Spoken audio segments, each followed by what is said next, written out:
Now, there are many people out there looking for love, and if they're busy using online dating sites to try and find their perfect match. But the course of true love never did run smooth, as Emma Thomas reports. This is Val Mackay. Having lived alone for some years after her husband's death, she decided to give love another try. And after venturing online, she thought she'd found it with a man called Peter. We would chat for 4 hours a night on Messenger. Felt like this was someone I had a real connection with. It was that thing about feeling really, really connected. It was like I'd found love again. Her newfound love said he was a major in the British Army stationed in Baghdad. Then one day he went out on patrol and I didn't hear from him the following morning. And I always had. And so I was really distressed and didn't hear from him for 48 hours, which felt like a lifetime because it triggered all the memories of my husband's death and everything. And then he came back online to sort of say it had been very harrowing. He'd lost a couple of men in battle and he wanted to get out of the army. Peter said he wanted to start a new life with Val, but needed money to buy himself out of the military. So he told me where to send some money to, so I sent it. And of course, naturally, that wasn't going to be enough money. So I ended up, very foolishly, sending 2 more lots of money, totalling just over £8,500. The number of people defrauded in the UK by online dating scams has reached a record high. And the consequences for victims can be life-changing. Tara McDonnell runs a dating agency in Brighton called Southdowns Introductions. She doesn't run an online service, but introduces people face-to-face. Tara also happens to be a former detective for Sussex Police. There are some victims that have lost up to 1.6 million, others that have lost 800,000. They're life-changing amounts of money to lose.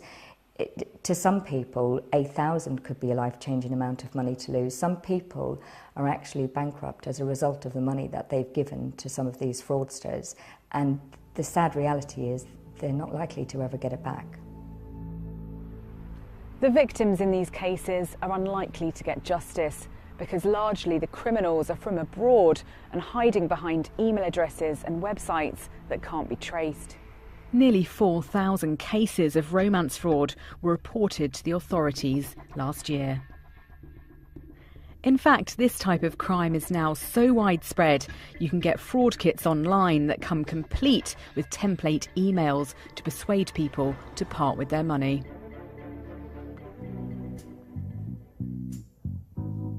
Dave Hazel has also been looking for love.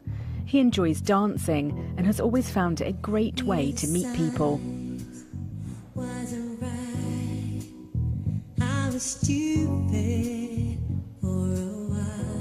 But after a spell as a singleton, Dave thought he'd found his special someone online in Canada. The pair exchanged countless emails and phone calls. So these are some of the emails that she sent you, aren't they?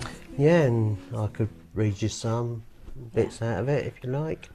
Right. It says, "I miss you so much, Dave Hazel. You become something necessary for my soul and my heart, and I want to turn back the time. I dream about the children we will have in the future. I love you." So it's quite emotive language, isn't it? How do you feel when you read that? I felt really excited and happy, and you know, I thought my life was going to change for the good. Dave sent his online lover £15,000 to help with medical expenses she said she had and to pay for flights to the UK. I felt over the moon, happy, and I felt that I'd got the right person in my life. Neil Masters from Action Fraud is familiar with many of the common tricks fraudsters use. What you often see in relation to romance fraud is the victim will be told by the fraud person that they're coming to the country to meet with them, and they're going to give them a better life, and they're going to sweep them off their feet. Fraudsters will often claim to have lots in common with their victims. Mirroring is one tactic which they find quite effective, because if you say that you have been divorced, they will say they've been divorced.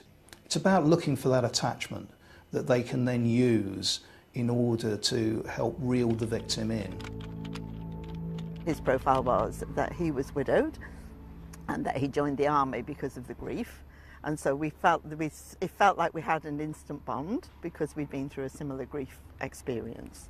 Detective turned matchmaker Tara McDonnell says more should be done to protect those of us looking for love online. I do think it should be regulated by one overarching body. There are a number of different bodies out there that are independent, but there is no one overarching regulatory body, and I think that there should be. Having parted with more than £8,000, Val heard nothing more from her online love. Increasingly suspicious, she did some online digging. So I did a search on the internet and found the story of a lady in the States who'd been scammed by the person using exactly the same story, same picture, everything. It's like a part of your world disappears. And I also felt really quite ashamed that I could have been so silly. So that's what I felt. But I'm quite, and I couldn't tell anyone. I didn't tell anybody about the money, and I hadn't told anyone about the money before, because I felt ashamed of doing that.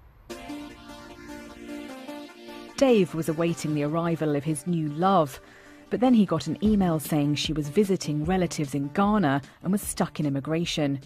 She needed yet more money.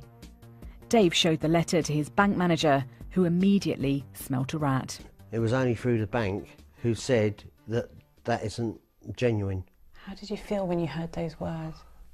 I was devastated. I couldn't believe that it had happened. The fraudster had sent Dave these photos to encourage him to hand over the cash, but the police confirmed it was a con. The photos could have been stolen from a genuine dating profile. They told Dave not to send any more money. What's been the impact on you as a victim of all this? Well, my thoughts was, what's the point of living? It made me feel really low, cheap, and I just couldn't trust anybody, even my close friends. Former detective Tara McDonnell says there are things people can do to keep the online sharks at bay. The main one is to stay on the dating site, never move to private emails or private messaging. There are checks and balances in place, online dating sites, where certain emails, if they're worded in a certain way, then they would be pulled to one side and it would be checked. They may well remove that person if they believe them to be a scammer. Be wary of somebody that keeps asking you lots and lots of questions about you and your background, and you suddenly find that you're not getting much back from them, but you're given a lot of information about yourself. You should never even consider giving out money to anyone that A, you've never met, and that you don't know. His enduring love of dancing is helping Dave get over his online experience. I go dancing, which helps me to relax and focus on different things, so my mind's not on it all the time. Val says she's learnt from what's happened and she's no longer ashamed about telling her story. If it does help somebody else, anybody sort of watching this, who's just wondering, maybe this is a scam, maybe it's not, but to take a step back and to observe if there's then pressure put on you not to. Because if someone genuinely loves you, they're not going to put pressure on you to do something that doesn't feel right for you.